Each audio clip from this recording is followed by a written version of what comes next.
بجد بصوا الجمال. شايفين؟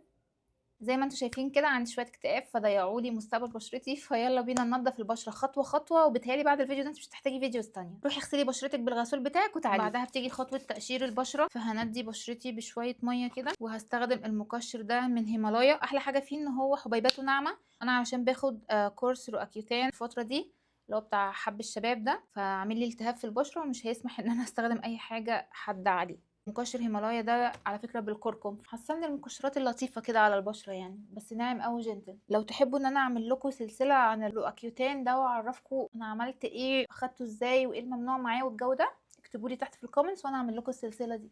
بس هو بيستخدم لمده دقيقه كده بحركات دائريه على البشره وبعد كده بيتشطف. منديل ونشفي بيه بشرتك او اعملي فوطه مخصصه لبشرتك. ويجي دلوقتي وقت الخيط علشان تنضفي بيه الشعر اللي حوالين الحاجب ومنطقه الشنب، لان مش هنستخدم الشيفنج عليها، احنا هنستخدمها لبشرتنا بس. والخيط علشان ما يطلعش معاكي ولا طويل ولا قصير، تعالي من عند الدقن كده لحد الودان هنا والودان هنا، والمقاس اللي هيطلع معاكي ده هو اللي هيخلي الخيط مظبوط. ربطتي الحرفين ببعض، تعالي بقى 1 2 3 4 5 6 7 وحمليها على الثلاث صوابع دول. وبعد كده في المكان اللي انتي عايزة تشيلي منه الشعر افتحي السبعة هنا والعكس صحيح. ولو مش فاهمه في فيديو لوحده انا عاملاه هتلاقيه في الاكونت عن طريقه مسك الخيط. البشره الحساسه ما تستخدميش الخيط من غير ما تدهني المنطقه دي حاجه، ادهني يا جل صبار يا مثلا سيرم ملمسه اويلي كده على البشره. تعالوا نجرب المره دي. عندي زيت كده للبشره ادهنه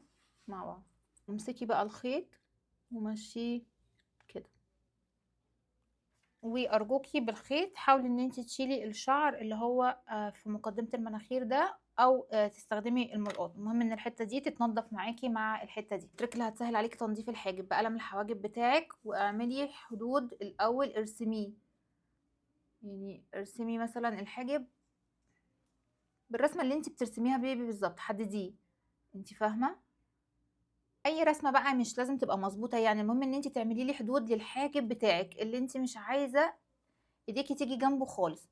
ده مثلا حدود الحاجب بتاعك، هتبتدي بقى بالملقاط او بالخيط وتشيلي اي شعر زايد بره الاطار اللي انتي عاملاه لنفسك ده. بعد كده هتلاقي نفسك لما بتيجي ترسمي الحواجب مظبوطه معاك، حتى لو بعد كده بعد ما مسحتي القلم ولقيتي الحاجب بيبقى مش مظبوط قوي، فده علشان طبيعه الحاجب اصلا عندك مثلا معضعض او هو مش مظبوط قوي. بس المهم ان الحركه دي بتخليكي ان انت بالملقاط او بالخيط ما تدخليش جوه اطار الحاجب اللي انت عايزاه وتشيلي منه شعر خالص. لما تيجي تحددي الحواجب لازم تاخدي بالك قوي من الحتتين دول ان هما يبقوا قدام بعض، ما تحدديش واحد طالع واحد نازل. الحركه اللي بتفرق جدا في شكل الحاجب ان انت تقصي الحاجب. ولو انتي صباعك بيتعور زي صباعي كده حاولي ان انتي تلفي عليه سولوتيب، دي احسن حاجه علشان تقدري تمسكي الخيط. عندكيش جل صبار؟ علشان السؤال ده انا بتساله كتير قوي. لو ما عنديش جل صبار احط ايه؟ حطي اي سيرم ملمسه زيتي. ده سيرم او اويل للبشره، هروح حطه. ما تحطيش بقى حاجه البشره تشربها وبالتالي مش هتستفيد بيها ان الشفره تمشي عليها. فاهمين؟ احنا عايزين حاجه تسهل نزول الشفرة وما تعملش احتكاك مع الجلد. وانا كياسمين افضل جل الصبار لان هو كمان بيهدي البشرة فبيبقى حلو قوي. كحول تروحي رشه كده ومعقمه الشفره، تسيبيه ينشف ويطير خالص، بعد كده نبتدي نستخدمه. بنشد الجلد شده خفيفه كده وبنبتدي ننزل نزول، وامشي واحده واحده كده علشان ما تفضليش تروحي على الجلد وترجعي كذا مره. بننزل كده يعني بتنزلي كده وبتيجي كده اهو.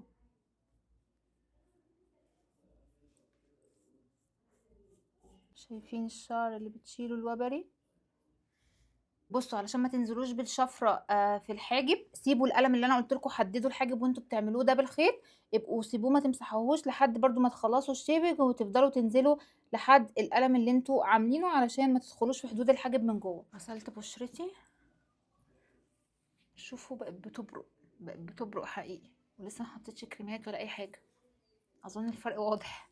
مشي على الشفره كحول برضو بعد الاستخدام، سيبيه يطير.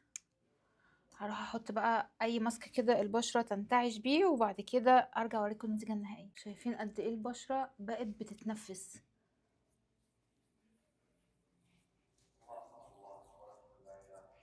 شوفوا لي البشرة بقت بتلمع وبتبرق إزاي، أنتِ كده مش محتاجة تسألي حد بشرتك بتلمع ليه، أنتِ بقى عرفتِ خلاص الخطوات أهي.